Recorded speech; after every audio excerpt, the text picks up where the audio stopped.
Alright, hello everyone, welcome back to the channel. This, of course, is another anime reaction video. Excuse me. And today, we're, of course, getting back into some more Gintama. The last 3 episodes were amazing. I love the mini Fuyo arc, the 3-episode arc. It was a lot of fun, a lot of laughs, a lot of sad feelings. But you know, that's just how Gintama goes. By the way, a fun fact that hold on, now I have to go look it up just so I can get the username properly. Okay, so yeah, it was from the commenter Adia Shady or Adia Shady. I don't actually know how to pronounce it, but you already know who you are. Been supporting the Gintama reactions since the start, which God bless, thank you very much. Really means a lot. But they pointed out that the girl Fuyo in the Fuyo arc is the same girl that was friends with the Kappa in, I believe, episode 21 of Gintama, which is, first of all, holy shit, what a connection to make. I'm sure a lot of you who have already seen the entirety of Gintama that are watching my reactions now already know that, because you probably love the series. It's one of those series that the more you get into it, the more, like, obsessed you get with it, I guess you could say.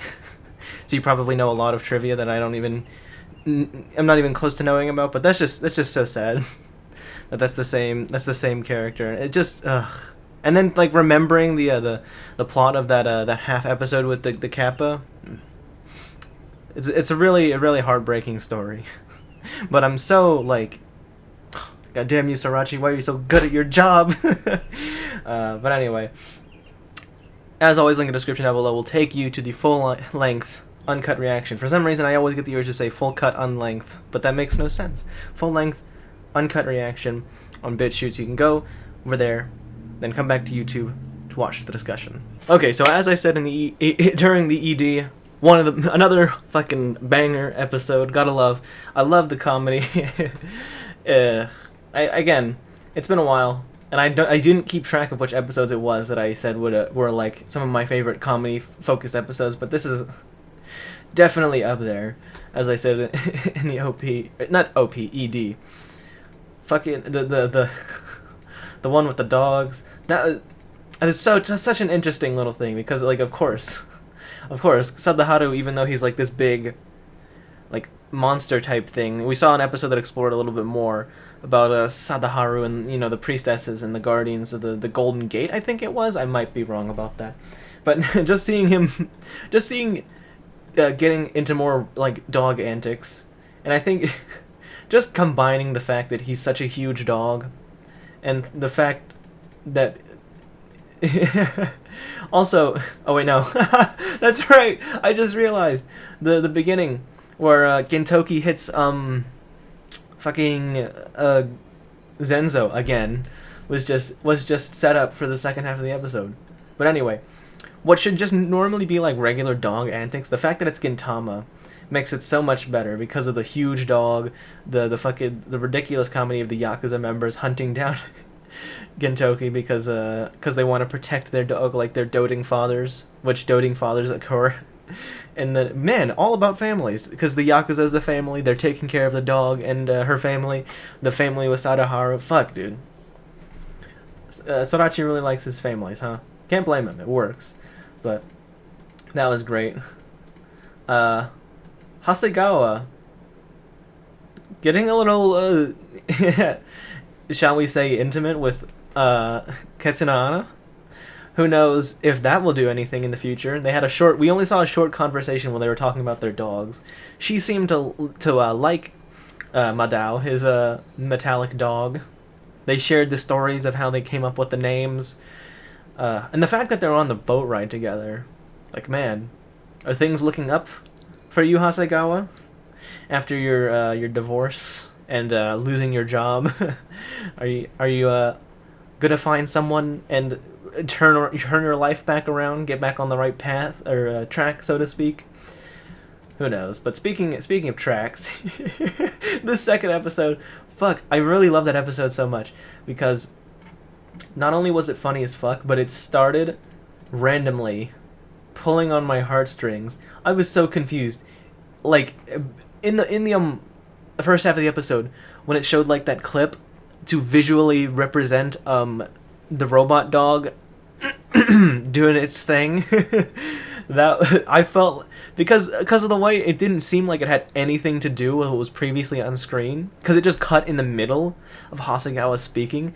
It threw me for a fucking loop. Same thing happened here, where he's in the middle of saying maybe the S curve, and then it cuts to this really emotional story of a woman who married a man, and eventually that man passed away. But because she just feels like a strong familial connection with her stepfather, or her father-in-law rather, she refuses to find someone new. Because, and I was thinking it during the episode, didn't say it out loud, but it also could be partly because she felt so much like romantic love. She felt like the man she married was the true only one she could ever be with, so she's staying loyal even after he passed away. And on top of that, she feels that strong familial connection with her father-in-law, and so she wants to stay even though she has options, because all she cares about is taking care of her father. And that's really sweet, and I love that. I always love that, because I don't think I've ever said it here, but I'll always say that just because you're not related by blood doesn't mean they're not your real parents, because your real parents are defined by how they treat you, not by what they are to you in terms of like a blood relation or whatever. Excuse me. Okay, so I really need to wrap up this portion of the discussion, because I'm literally doing an in-depth analysis on a fucking fake story that Katsuda made up while driving a car. Which, by the way, I said it in the episode, I'll say it again. Katsuda, start writing novels. If you need funds for your Joey Shishi or whatever, start writing novels. Even if it's written by a terrorist, that's probably good promotion for your novel.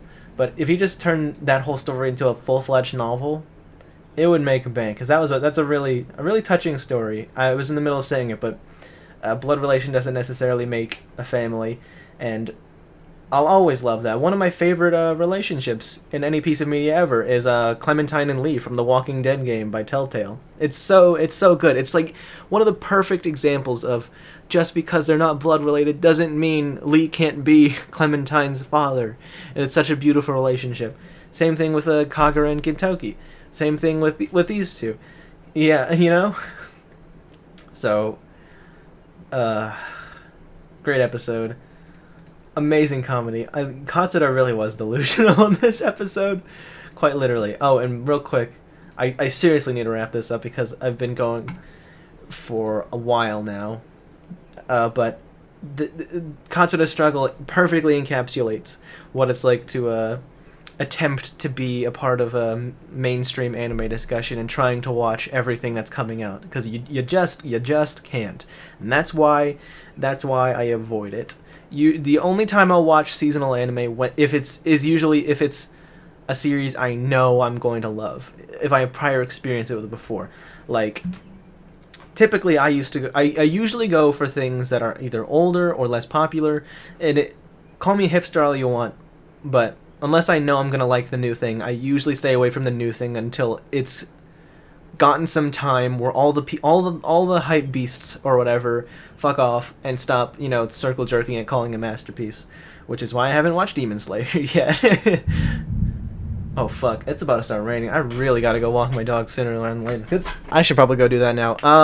That's also why I am gonna be watching on this channel, JoJo's Part 6, Attack on Titan Final Season Part 2, and Bleach 1000-Year Blood Wars, because even though they are the new hype thing that everyone's going to be jerking off for the next, for however long they come out, I already know I'm going to love them, because I have prior experience, and yeah.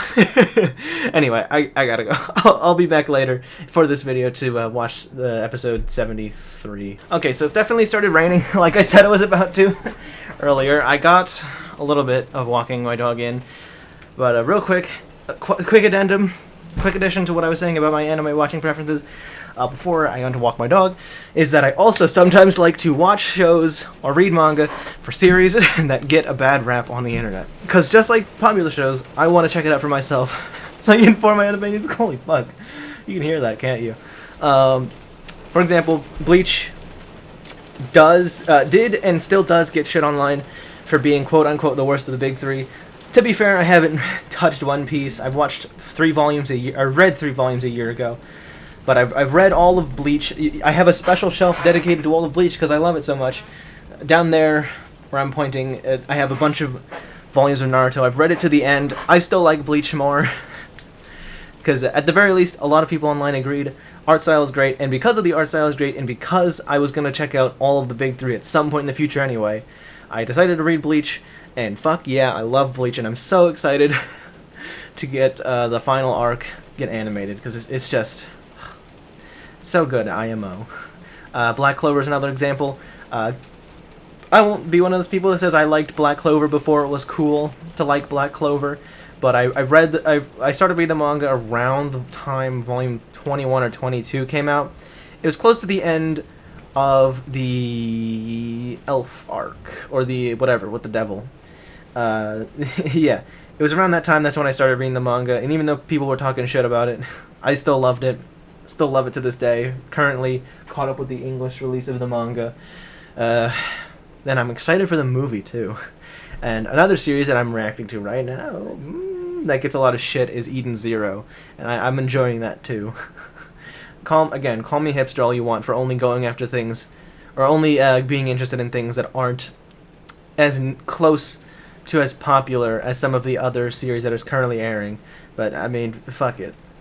I like what I like. You can't change that. I'm not gonna force myself to watch or like something just because everyone else does. But let's get into episode 73. Talking too goddamn long about shit that doesn't matter. Man, another beautiful, fantastic episode. I said it already. I'll say it again. It's always the shows you least expect it to give you the best emotional moments, best drama, the best life advice, you know, because specifically drama series can do a great job with it. But I think, at least maybe in my opinion, I usually connect with a character better when I am like laughing with them or whatever, when it's funny. Like I do enjoy some dramas, like what's a good drama? Well, because even drama stuff has comedy in it sometimes, because comedy and laughing is usually a part of everyone's lives, usually. Sometimes it's not, but a lot of times, at least there are people around them making jokes, because I can't even think of one that's completely drama with absolutely no comedy to like lighten the mood every once in a while. Like Berserk, it has comedy to lighten the mood. And it's great, because seeing characters in different kinds of situations always helps people get engaged with those characters and helps you love them even more, because just seeing one side of them can get boring after a while. So seeing seeing Guts, because there's like several times I can think of, I forget if it's early on or if it's like after the Golden Age arc, where like he actually like cracked a joke at Puck's expense, and Puck got mad at it about it. And you can see Gus is kind of like fucking chuckling to himself a little bit. It's stuff like that. It's just like to see different and interesting takes on characters throughout a series. So that's why it's so great, and I think that's why Gintama is so great, because not only is it really funny, but Sorachi knows how to go from funny to serious. And man, again, lots of family stuff. Even though it's not a traditional family, you can find, you know, familial bonds, or that sort of connection with animals too. And that's why animals and pets are just amazing. And, you know, even though it's not a traditional pet, being a fucking bear, it's still a really great connection. And I love the amazing life lessons we're getting in this series. Fucking with the whole mountain analogy, that's really good, really really good. I love it, and I'm having a bit of a tough time figuring out what I want to do for the thumbnail and the title, because I don't know what I would use for the thumbnail if I used the title Katsura is delusional for the great comedy in episode 72, or if I go with the thumbnail from episode 73 at the end there of I forget his name already, but the guy with the hat who was on the mountain. That's a great thumbnail, but I don't even know what I would call it. Either way, Fantastic episode. Really gets you in the Kokoro. You know, the good old Kokoro. And man, I can't express enough just how much I love this show right now. Everything's been great so far, so I'm excited to get more Gintama in the future. I just realized that I fucked up. I'm never gonna be a successful YouTuber. I didn't beg people to like and subscribe at the beginning of the video. Fuck. If you watched all the way to this point and you love Gintama, make sure to press that like button. Show me that you want to see more of these videos. Subscribe, hit that notification bell so you don't miss a single upload in the future. Thank you once again for watching. Peace.